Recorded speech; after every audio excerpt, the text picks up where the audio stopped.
Welcome to the Infrastructure Podcast. My name is Anthony Oliver, and today we are returning to the new hospital programme, still one of the most ambitious public infrastructure programmes the UK has seen in decades. Now, the last time I was in NHP's Waterloo offices in London was for episode 143, just before Christmas. Then I spoke to Emily King and Doug Baldock about the scale and urgency of the £37 billion challenge to replace ageing and unsafe hospital infrastructure, and of course the shift towards industrialised construction through Hospital 2.0. Today we are going deeper into the how, because £37 billion of ambition only becomes reality if the market can actually deliver it. And to do that, I'm joined by Emma Whigham, Alliance Director, and Rick Lennard, Chief Operating Officer for the new hospital programme. Together, they are at the sharp end of designing and procuring the Hospital 2 Alliance, the new commercial and delivery model intended to underpin the programme for the next 12 years and beyond. This is about more than building hospitals. It's about reshaping how the NHS works with industry, creating a stable pipeline that will give suppliers the confidence to invest in skills, manufacturing capacity, and modern methods of construction. It's about learning from decades of fragmented delivery to create something more programmatic, predictable, and hopefully collaborative. So let's crack on and explore how the Alliance is structured. Emma and Rick, welcome to the Infrastructure Podcast today. Thank you. Thanks. Well, let's get straight into the what and the why. As we heard in the episode with Emily and Doug before Christmas, the NHP programme is the largest infrastructure investment in decades. Rick, as Chief Operating Officer, what makes this such a transformational programme for you then? Absolutely. So the programme is quite rightly ambitious, and with that creates a real necessity to be transformational and to innovate, and that really cuts across all of the things we do. So whether you look at the things that we plan to build and the hospitals, and you only have to go and walk around hospitals in England, and you very quickly realise that not all of them are kind of up to the standards that the staff and the patients would reasonably expect. So that kind of innovation with how we provide healthcare, how we provide an environment that gives the staff and the patients the right level of service, the right level of well-being. And then when you look at this from an infrastructure project delivery perspective, the capital spend per annum it's big. £3 billion a year is a huge amount of money. It's an amount of money that we don't currently spend in capital delivery, and therefore that's driven us to think about how do we innovate, how do we change how we do our work so that becomes a reality. Yeah. Well, I mean, Rick, you're no stranger to major projects. I mean, your previous roles, you spent 16 and a half years at Sellafield, and we'll get to the delivery challenges in a minute at the new hospital programme. But what for you sets this programme apart then, in terms of the way that you are approaching that complex delivery? Yeah, it's a fascinating programme, and I mean, my previous world in nuclear, we did some really complex technical things. I don't think hospitals are as technically complex as a sort of process facility. But the stakeholder environment, the amount of public interest, I mean, what the NHS means, all of us are kind of users of the system. We are funders or, shareholders in the NHS, and therefore that sense of personal commitment that we all have to it is absolutely huge. So I guess the simple answer is scale, ambition, public interest, and then diversity. I've never worked anywhere that has such diversity. As a programme, we are a collection of healthcare professionals, infrastructure professionals from different sectors, private sector, public sector. It's a real hot pot of capability. Well, it certainly came across when I spoke to Doug and Emily, this interface with the clinical teams. I mean, you must have a really kind of close alignment with all of your clients in the past, but is it particularly important on this one? Absolutely. I mean, this is, the Alliance has a big focus on what we call first patient. The value isn't building the buildings. The value is the buildings hosting patients, providing care, enabling a better NHS. Yeah. Well, Emma, you're nodding along there. I mean, you've also worked on major programmes before NHP, HS2, and also on the East Coast Rail project. I mean, put it in your words then, what makes it different for you? I guess what makes it different is that hospitals are personal. Mm-hmm. And so actually everybody can relate to what we're trying to do. So from a social aspect, so it touches every single one of us, whether that's from a child being born to, visiting patients to kind of being cared for yourself. And so we all recognise the importance of getting it right. And I think COVID highlighted that for all of us. And so I think that I haven't worked anywhere before where I have seen an entire programme so committed to getting this right. And the real passion behind everybody, and that mix between the clinician team, because we've got a proxy hospital team here, in addition to kind of my background in terms of major projects coming together to achieve a single ambition. Well, I mean, key to delivery is this 12-year Hospital 2.0 Alliance that will provide this long-term certainty for industry investment and delivery. So plain English then, Emma, I mean, what is it? What is the Alliance and what problem is it that you're trying to actually fix there? So if I think about the problem or the challenge rather than the problem, it is ambitious. We are trying to build multiple hospitals concurrently. I mean, that has not been done before. Rick spoke about that complexity in terms of stakeholders. It's not just a one-to-one relationship. We've got the new hospital programme, we've got all of the trusts, and we've then got the supply chain, the contractor partners.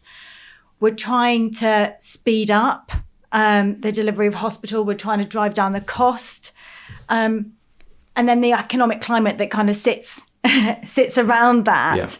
Yeah. There is no one organisation that can deliver that by themselves. And, and that is what we fully recognise. And so for us, I guess it's two things. One is collaboration is a necessity. But also it's a fundamental belief within the programme. And, hopefully that came across when you spoke to Emily and Doug in terms of how we're engaging clinicians in terms of the clinical briefs, all the way through to the designers. But actually, we have to continue that through the delivery. And so the Alliance is there to create that collaborative environment to kind of work through those challenges from all perspectives. Yeah, because it's all very well setting out as a collaboration in the design, but you've actually got to make that happen when it hits the ground, so to speak. Absolutely. Yeah. Well, the programme is £37 billion, as I say. Spell it out with some numbers then. I mean, how many new hospitals have you got? How many upgrades? How many rack repairs does that equate to in the first wave? And what happens after that? So, it's a programme that has been in flight for several years. And so we do have a number of hospitals. But when we start talking about the Hospital 2.0 system and those ones that are going to be impacted, we've got 11 schemes that when the Alliance comes on board, that we're going to be trying to partner with contractor organisations over the first 5 years. And then we kind of go into subsequent waves of schemes, with the next one having 9 and then followed by 9. But actually what we're trying to do is create an enduring capability so that actually this is just the way that we deliver major infrastructure, major healthcare infrastructure. Yeah. And how does that differ from previous NHS frameworks that maybe promised transformation in the past and maybe didn't quite deliver? So I think there's a couple of things. So there is the programmatic approach. So actually setting up the new hospital programme, which has never been there before. The systemised approach to delivery, so that Hospital 2.0 in terms of creating that consistency and that alignment, trying to drive that economic value. The Alliance itself in terms of the collaboration between trusts, the programme and the supply chain. But I think, and I was, been reflecting on this more recently, but I think actually this programme has got bravery to do things differently. And so you can put all the mechanics in place, but actually the kind of the openness to let everybody in to help solve the problem. We're not there trying to do all of this ourselves. We really do believe that we need every single part of the system to come and support us to do this. Yeah. Well, we'll get into the actual nuts and bolts of what you're trying to achieve with the Alliance in a moment. But Rick, what for you then does success in 5 years' time look like? Not necessarily in policy terms, but in, I suppose, real hospital delivery. I mean, Emma's talked about there's the numbers of hospitals you're trying to create. Is it just all about delivering those numbers, or is it more? It's both in reality. It's, in the first instance, in 5 years' time, we should be building the hospitals and not just talking about building the hospitals. That will be good, yeah. That will definitely be a success. And I sort of say that tongue in cheek, but in reality, some of the things we're doing with Hospital 2.0, like any transformation, some people buy into that really quickly. Some people need some more convincing, and some people will only believe it when they see it. So I'm very aware that until we start to convert our strategies and physically deliver on them, so in 5 years we'll have 10 Hospital 2.0 schemes, all in excess of 1.2 billion in construction. Hopefully the vast majority of those moving into interior fit out and the mechanical, electrical and plumbing. And then really importantly, our wave 2 allocated to our alliance partners, building their designs and starting to prepare themselves for their final investment decisions and construction. So that's quite a pipeline, but I suppose the question is, why should the market believe that this time we have a long-term program and it's an investable pipeline rather than another start-stop program that perhaps has been characterized in the past? Yeah, and we feel that. I've sat client side on investments that have been pulled post award of £1 billion contracts, and had to personally sort of deal with termination and sending sort of expat staff back to back home, and what that means on a personal level and a corporate level. So we absolutely get the cynicism in the market. This being the NHS, it is different, and I think that was shown in the way that this carried over as a manifesto pledge into Labour, where its origins were in a previous administration. So health does feel like one of those things that all parties typically are aligned behind. There is no doubt that this country needs new hospitals, the age of the estate, the backlog maintenance. It's, the investment is essential. Equally though, I think it's a two-way street, and what I think we need to carry as a delivery programme and our supply chain partners is to really own the responsibility to perform, because actually performance is the best medicine. And if we can deliver predictable performance and be a safe investment for government, I'm really hopeful that Treasury will see us as a safe place to invest its money, and we can build many more hospitals for years to come. And that will carry on through the next Parliament and beyond, hopefully after Indeed, that as well. Yeah. Emma, let's talk about the structure of the Alliance then. Can you just set out how that all works? Initially, I think you had 16 contractors from the UK and overseas that were shortlisted last summer to compete. Is that still the case? Where are we with that now? So we are literally in the final stages of approval for that. Still 16 bidders, and those will be then shortlisted, or they'll be down selected, and we'll have 10 successful contractor partners that will be coming to work with us. I'm smiling because I've spent my morning chasing Cabinet Office ministers and HMT ministers for their final approval. So we are days away potentially. So the reason for having 10 contractors, does that, like you mentioned, having 11 programs, are you kind of teeing it up so you're going to have one contractor or one joint venture per hospital project? Yeah, so going into this, and I'm going to kind of go back sort of 3 years when we started to kind of engage the market. The appetite was rock bottom, and at that stage we had 4 contractors that were showing any degree of commitment towards the programme, and so we've gone out and done a huge amount of work to kind of get 24 that were interested to submit the questionnaire, and then that's been down selected to 16. So we've got a really healthy competition. But what we recognised was, because actually for decades we've not done that investment, we don't have the capacity and the capability to deliver this ambitious programme, and therefore the hence of having 10 means that actually we have the ability to then deliver that first wave of schemes. Right. So once you get on the Alliance, there is definitely going to be work for these contractors. It's not like they're going to be hanging around waiting for you to give them the nod. There definitely will be projects. Absolutely not. And just to kind of flow that through, it's not one of those frameworks where you kind of sit there for months on end waiting to be given something. We've got quite an aggressive onboarding mobilisation process to kind of go through. whilst we kind of allocate those schemes to the contractors to make sure that they are ready to receive a scheme and fully understand that Hospital 2.0 system. Because you talk about the Alliance agreement and the Alliance framework. Can you just explain the difference, how that difference actually works out in practice? Yeah. So the framework creates the accessibility to the tier one contractors, to our contractor partners, and is the way that we will then call off that framework to deliver individual schemes. Right. What the agreement does, and because we are unique in terms of having these three stakeholders. So the three parties being? NHP, so the programme team, the contractor partners, and then all of the trusts. It's an agreement between those three parties to form a collaborative relationship, agreeing to kind of work together to solve the most complex problems from a programmatic perspective, which then enables the schemes to be delivered. Right, okay, yeah. And so beyond the tier one contractors, then, does the framework get involved in the wider supply chain? It does. We've done a lot of work to really understand the risk to delivery from a supply chain perspective. And we are working with those parts of the supply chain to de-risk the programme. And you would have heard Emily speak about this in terms of working groups to solve some of the biggest challenges. So, it's fully recognised that the mechanical and electrical is in a short supply for not just the new hospital programme, but for others.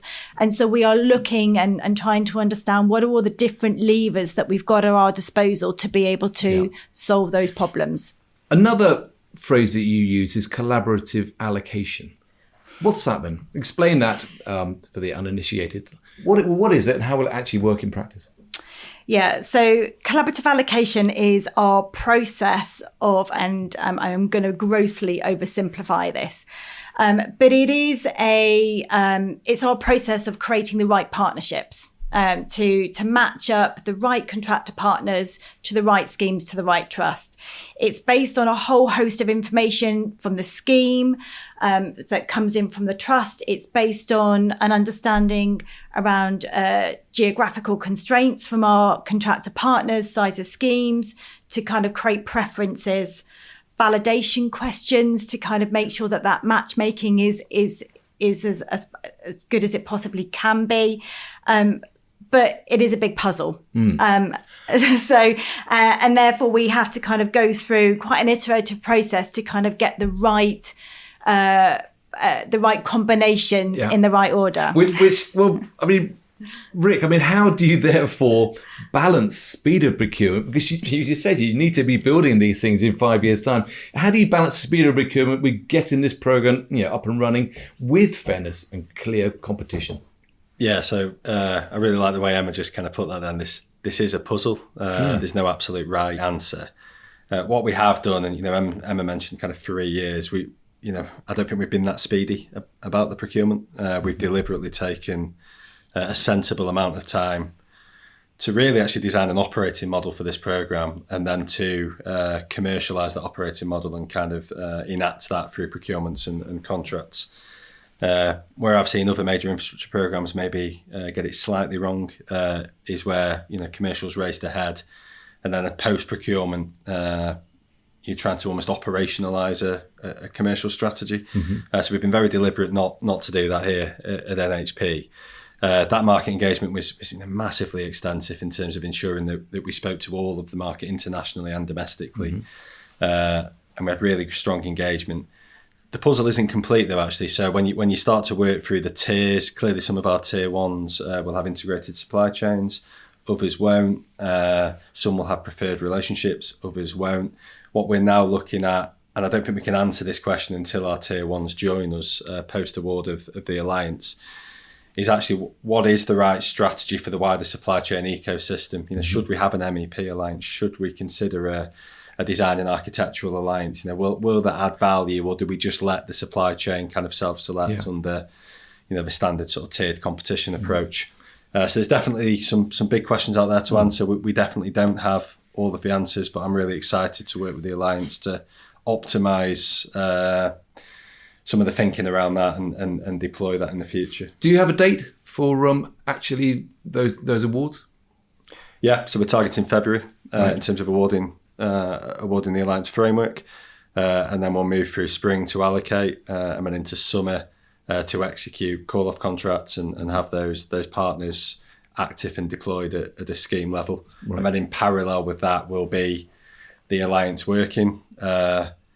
My experience with this is that culture and behaviour on both sides. It'd be a huge cultural shift for us as a client or organisations with the trusts, equally for the supply side. This will require different leadership and behaviours, and I see that journey taking years, not months. Yeah, but of course you mentioned it just now. You've carried out a lot of early market engagement. Yeah. What for you, Rick, really surprised you about that early market engagement? I suppose what feedback perhaps didn't you expect to get, and was it forced you to change?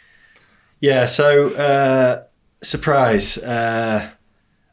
How much these companies love building hospitals and what it means to them as businesses and some of their people. Oh, right, yeah. It's amazing how many people you meet in this job where they'll tell you a personal story that, a relative or a family, that they'll have a connection to a hospital or to the service that's deep and meaningful, and it's compelled them to contribute in the way that they can through what they do as a profession. So that definitely holds true. Whether it's a project manager level or leadership roles within those tier ones. What kind of goes in contradiction to that is the level of scar tissue that some of those organisations carry, and how badly they've been burnt by building hospitals. So it was that real sort of love-hate relationship. Right. Yeah. Emma, that I suppose reflects what you were saying about this people's lives are enmeshed in hospitals. What did you take from the early market engagement? I think for me, it's and it continues to be like this in terms of just how receptive the market is to want to be part of the solution. Mm-hmm. So really kind of rolling up their sleeves, giving their time to review our specifications, to work with our design teams and the industrialisation teams to get it right. Yeah, but they're probably also talking to you about capacity, about skill shortages, about factory readiness, and some real the nuts and bolts of what you're asking them to do. How do you respond to those concerns then? Yeah, so there is so much that we can do, and I have been guilty of this in the past, of trying and solve all of the problems, so we've really kind of taken a step back and looked at it from a risk perspective. So actually, what are the things that are fundamentally going to get in the way of getting those hospitals operational? Yeah. And that's where we've been really focusing our effort and our energy. But also, we're not just building hospitals for today. We need this supply chain to be as fit and healthy in 15, 20 years' time. So what the decisions we make today can impact how resilient and how healthy they are in 15, 20 years' time. So that means it definitely can't therefore just be a tier one conversation. You have to, and the point that Emily was making is that you've got to make sure that whole supply chain is ready and prepared and capable of investing. Absolutely. We're talking to manufacturers and, and where the sector is most fragile and most at need in terms of intervention. And that may be just kind of payment mechanisms. So actually, as we start to move towards a more manufacturing and away from construction, actually payment on delivery doesn't necessarily work if a project goes into delay. So actually, how do you make it fair for all aspects of the supply chain to make them, fit, healthy, sustainable for the long term? Yeah, I mean, huge challenges. But as I said earlier, for neither of you, this is not your first rodeo. Let's talk a bit about your backgrounds. Rick, as I mentioned earlier, 16 and a half years on the vast Sellafield nuclear management programme before joining NHP. And Emma, 5 years at HS2 before, while working with Atkins, working on the East-West Rail programme. So starting with you, Rick, I mean, how has your past experience, I suppose, shaped your approach to this programme? Yeah, so one of the things I was proudest of doing at Sellafield was we established a 20-year delivery alliance there that I was deeply involved with. This is the PPP. This is the Programme and Project Partners. That was going back 10 years now that we kind of developed that strategy.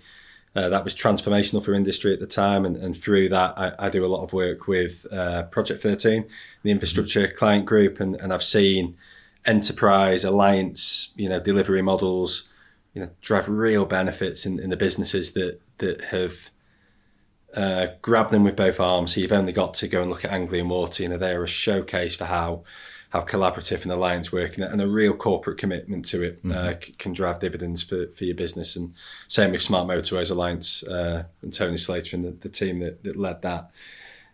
So I deeply believe in alliance working. That's part of the reason I've driven that strategy so hard here. Emma mentioned before that, this is a big problem to fix, and that is the way I look at NHP. It's just a big complex problem. Yeah. And big complex problems almost need all the bright ideas and all the organisations and individuals that carry a piece of the puzzle.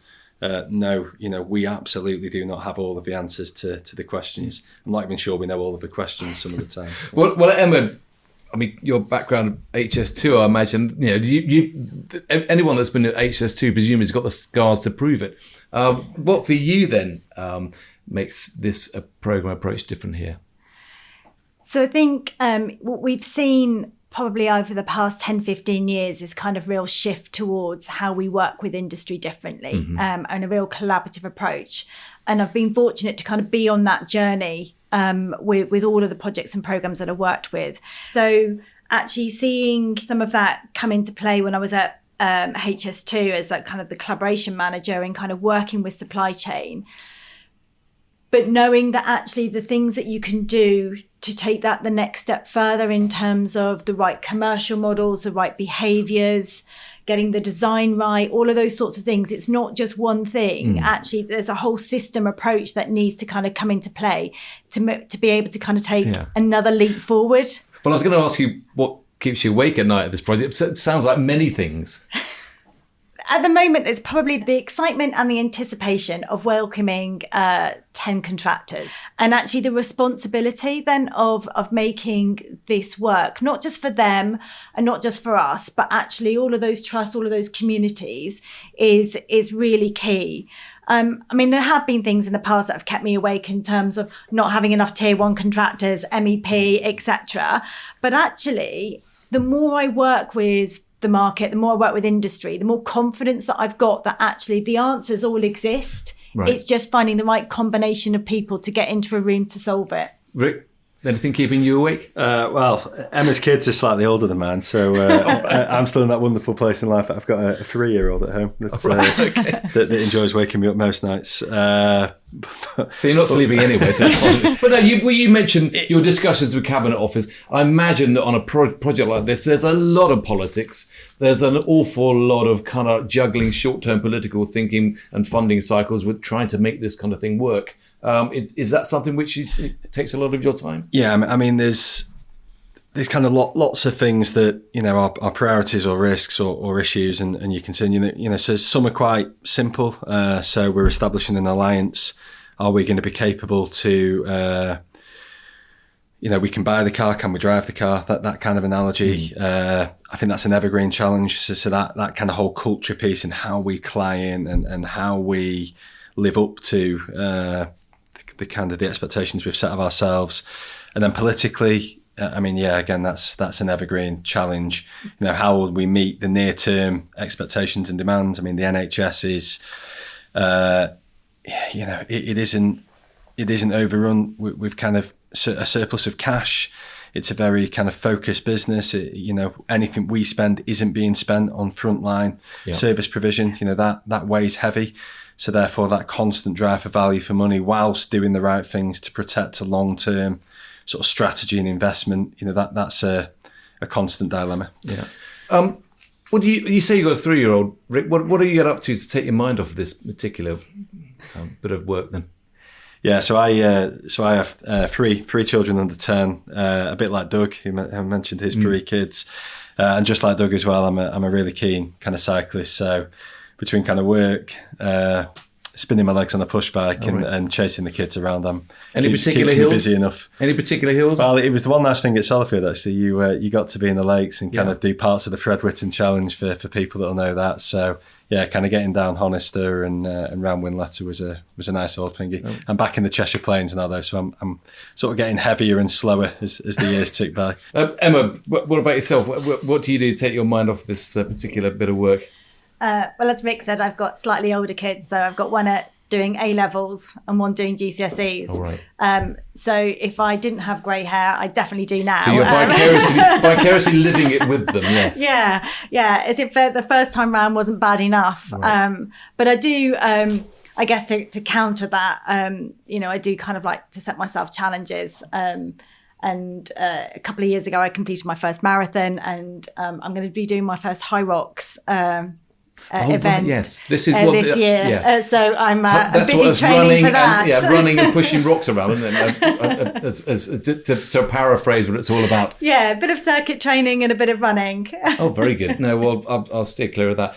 I may join Rick on his bicycle, but I don't think I'll be doing hard rocks. Anyway, let's get back to the program. Rick, I mean, how do you see the program's industrialised approach? How do you think that it will really make delivery genuinely easier? Where does this new approach collide with, I suppose, the NHS reality? Yeah, so it can't just be industrialisation for industrialisation's sake. So I think it's something we are taking a very measured approach. In that, it has to add its value, so it has to remove waste from the system. Whilst we've done an unbelievable amount of clinical engagement, the local clinical desire to shape the hospital, can sit in tension with holding a standardised design. Because everyone wants their hospital to be in their own image of what the hospital should be. Exactly, maybe the wash basin should just be the other side of the room than where we put it. And a small change like that can start to unpick that opportunity. I guess then more from a trade perspective, if we get MEP right and we can make it easier to install, quicker to install, and we can hold quality, particularly around water systems. It's been in the news recently, some of the events up in Scotland. I'm desperately focused that we make that an impossibilty on NHP. Yeah. Emma, where do you see the most pushback coming from the clinicians and estate teams or the contractors even? I think with any change or transformation program, there's always a reticence to do things differently. Yeah. And so you're asking people to take almost like a leap of faith into a different way of doing things. Yeah, so I think also a lot of them have been quite burnt in the past by industrialised processes. Yeah. And so actually I think we've seen a bit of that from every single part. So whether that's been the estates teams, the clinicians, and even parts of the supply chain in terms of being able to do that. But actually we have continued with that engagement. We've continued to explain why we're doing this, what needs to change, how they're going to be part of that journey with us. And actually each one of those parts has come round and is then working with us to kind of make that change a reality. Yeah, because the industrialisation, it's not, as you said, Rick, it's not for industrialisation's sake. It has to be there for a reason. So you have to try and stop it becoming, I suppose, the lowest common denominator. How do you do that then? Yeah, and I think that's true of all of our strategies. It isn't alliancing for alliancing sake either. The absolute mission of this program is to perform. It has a very hard performance drive at the centre. We have to build these hospitals. Currently, the norm to build a hospital in the UK is 10 years. That's far too long. There's definitely opportunity to build them more cost effectively. As we prove Hospital 2.0 and industrialisation, we kind of build that rhythm of how we do our work. We need to provide commitment. So I personally don't expect the supply chain to spend money and invest in itself speculatively for something where there isn't a commitment. No, so I'm not sure they would. No, absolutely. Absolutely. So how we kind of convert our funding commitment into real tangible commitments for the supply chain that allow that investment is one piece. That's a live conversation and something we have a lot of feedback on. I mean, at a really tactical level, you get down to, we work with Reds 10 to build a mock-up of a single room. That included the corridor and the service ducts and the ceiling.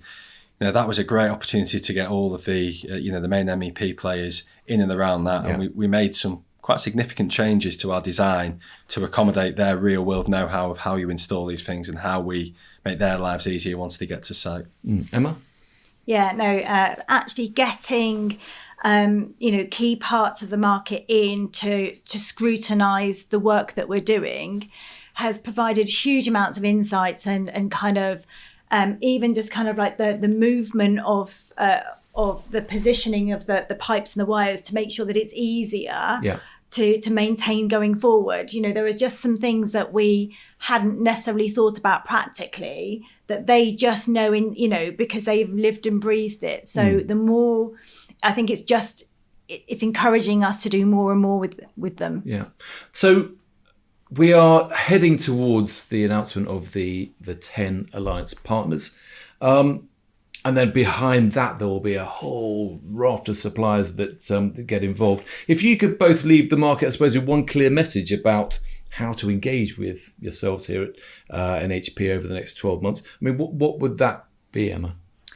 I think for me is just keep doing, as we come out with our problem statements, as we come out and ask for help, keep responding in the way that you're doing, because actually they have been amazing. We have not been short of organisations coming forward and offering that support. So even once you've got those initial alliance partners in place, you'll still be having conversations directly with the supply chain. Yeah.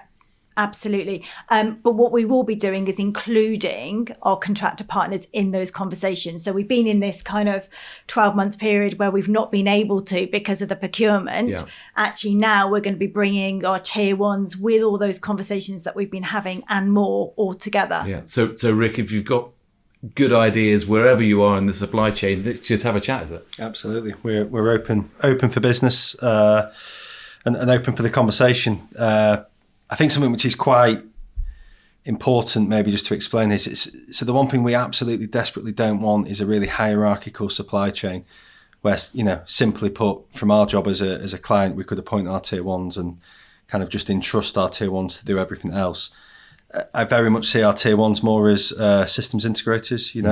It's that next, they're not just construction partners, they're integrating a complex supply chain. And therefore, how that supply chain engages is key. So we're open for business. Please do come and talk to us. Please do come and get involved. You haven't missed any opportunities yet. We're available. Exciting times then? I hope so. Yeah. Emma? Yeah, definitely. Good stuff. Well, thanks so much for chatting with me today. But it is a fantastic project. I do think it has a potential to really change the way the industry operates. I get involved with the Transforming Infrastructure Performance Summits a lot. And we've been talking about this kind of thing for so long. Is this now the moment we do it? We're certainly trying to. Yeah, absolutely. And the prize is huge, isn't it? If this shifts the needle on kind of what the norms are in the UK construction sector, that in itself is a great prize. And then when you look at a standard hospital with a proven supply chain, and you can draw analogies to Ruth, who you spoke to a few weeks ago, and what she's doing at SMR and Rolls-Royce. I'd love to see these hospitals built, in other parts of the world with UK suppliers providing key pieces of kit and equipment and know-how. Yeah. And us all really thriving off the back of this. Well, certainly there's no shortage of ambition around here. So good luck with it all. Thanks so much for your thoughts today, and thanks for joining me on the Infrastructure Podcast. Thank you. Excellent. Thank you very much. Well, look, sadly, though, that's all we've got time for on the podcast now, but there's more in the pipeline as we continue to probe the big issues facing the sector. If you haven't done so already, do check out the Infrastructure Podcast website, www.infrastructure-podcast.com, where you'll find background information and all the latest podcasts recorded over the last 3 years to listen to and to share. So thanks for joining us. Thanks again to Rick and to Emma, and I look forward to seeing you again very soon.